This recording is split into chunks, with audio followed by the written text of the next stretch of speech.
So first things first, let's get to it then. First, you print and cut out the plans. I prepared them on A4 paper so they are easy to handle.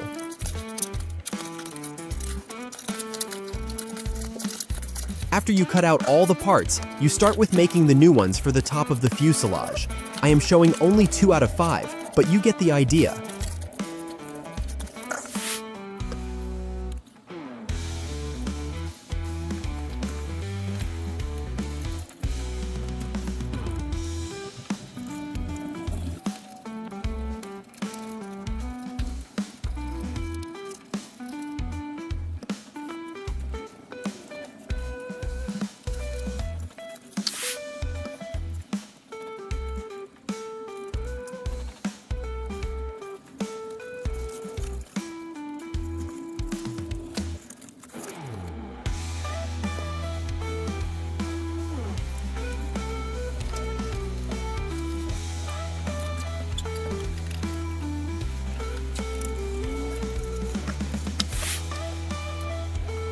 Also at the beginning, you sandwich new vertical stabilizer and nose cone.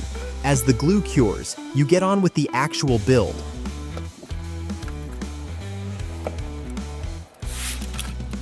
So first, you want to remove the top of the old fuselage to make room for the new parts you just put together.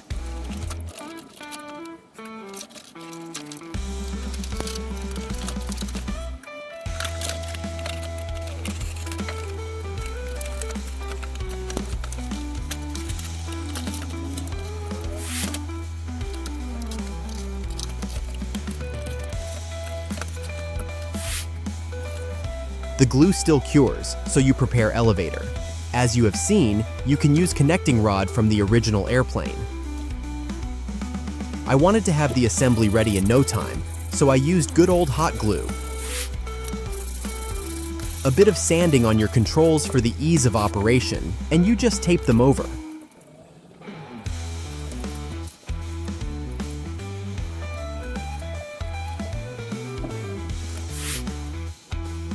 In the meantime, the glue is good to go, so you can start to rebuild your project.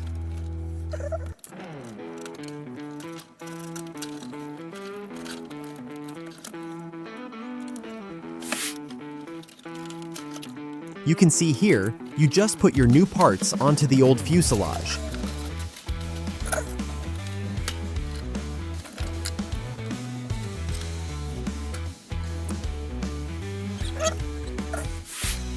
Then, it is a good time to get your nose cone ready.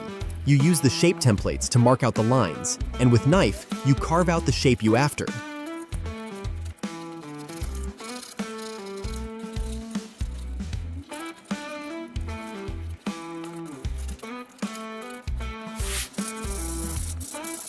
Then you fine-tune the part with sandpaper, cut out the propeller shaft opening, and onto decorating.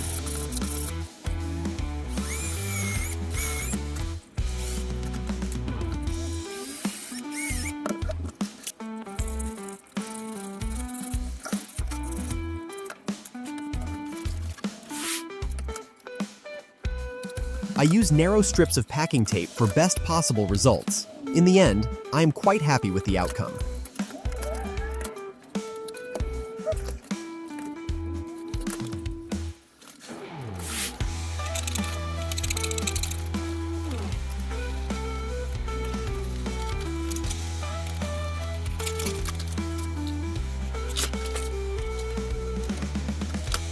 So now you move to fun part of the project, which is finishing and decorating.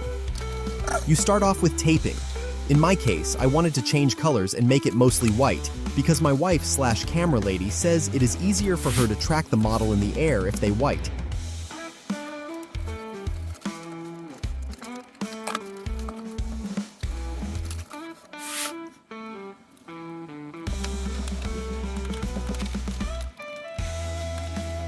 Once taped, you put together the remaining parts, elevator and rudder, making sure to leave gap for elevator connecting rod.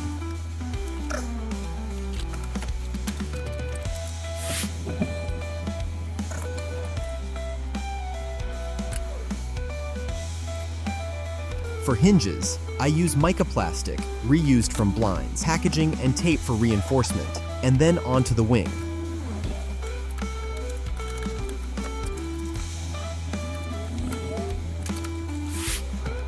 First, you chop off 10 centimeters on each side.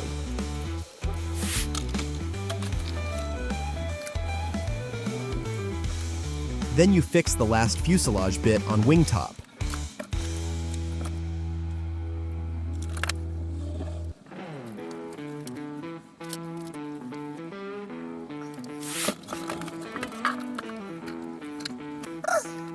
Then you secure old ailerons in place with skewer sticks and some tape again.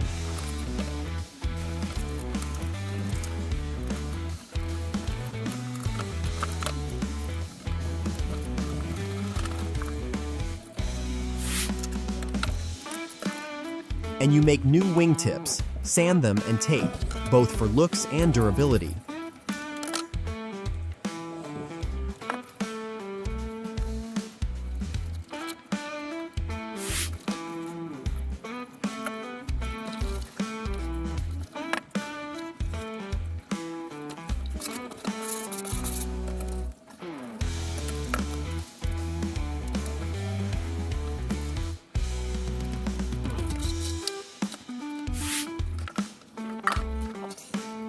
New and large ailerons you install just using a tape.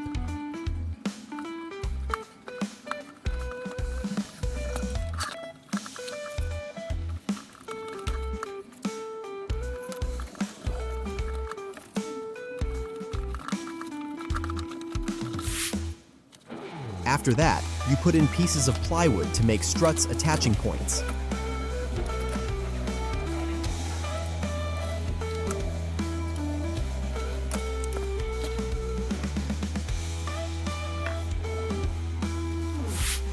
At this stage, I came to conclusion that my white tape looks absolutely terrible, so I decided to prep it and spray it over.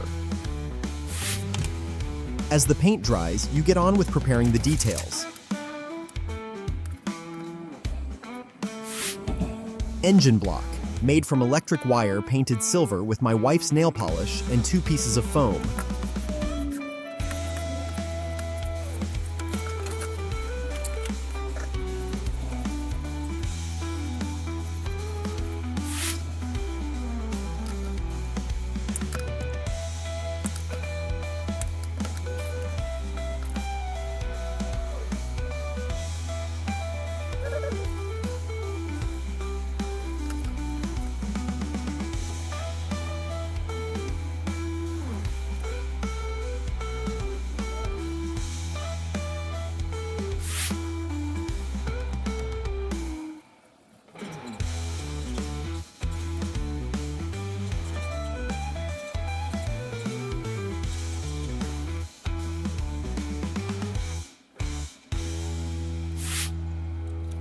Now the paint over of a model is dry, so you get on to final assembly.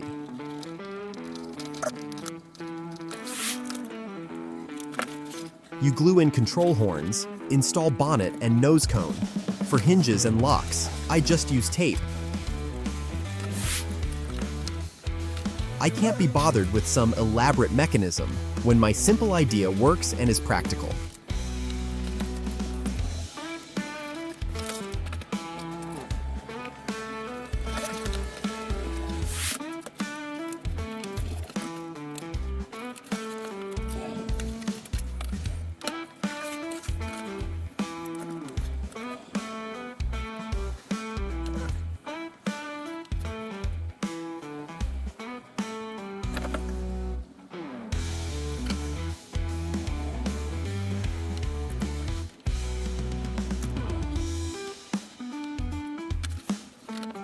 Last touches to the cockpit, and stick on some markings including, of course, channel logo.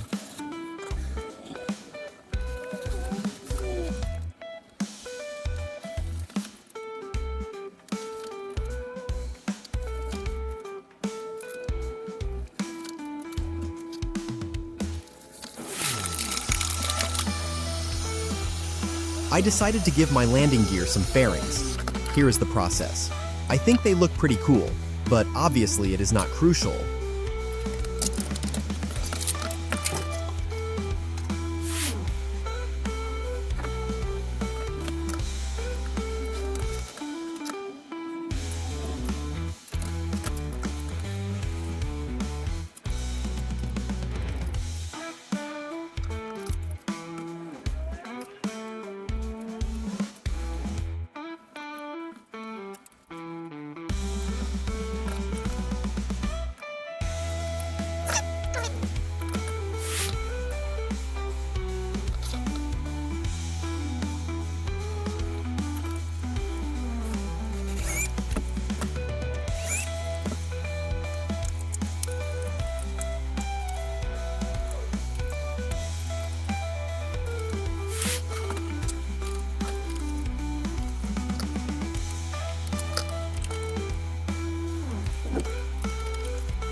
Then you put on the engine and add the windscreen. Blinds packaging is being the material here as well.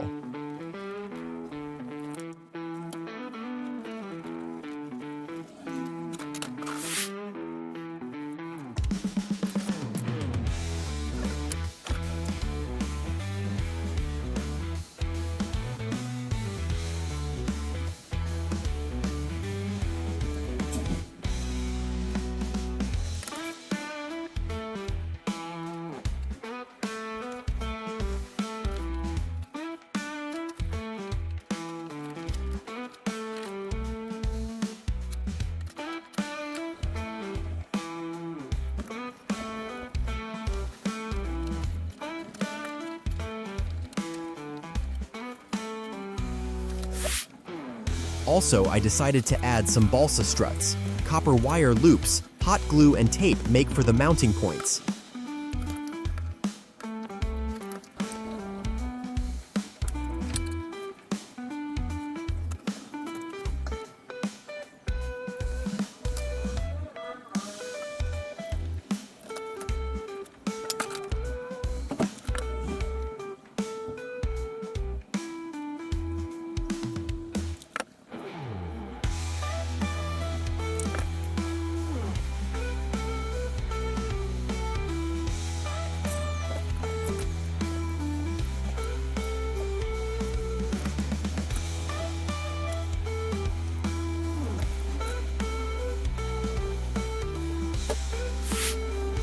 Lastly, you decorate the tail and add your struts.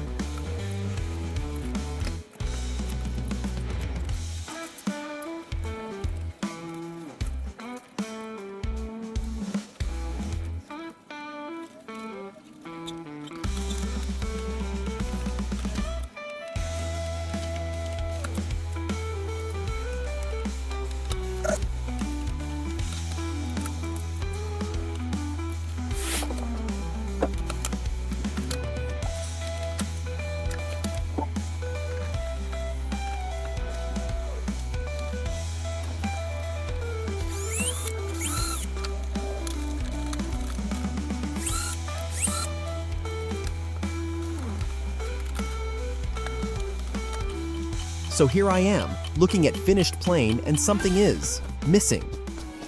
So I decided to hire a pilot. Here's your go now, little guy. Hi, I am Joey. I'll be flying for him from now on. Steady there, Joey. You better not smash my airplane. No worries, boss. I know what I'm doing. Of course you do. Ooh.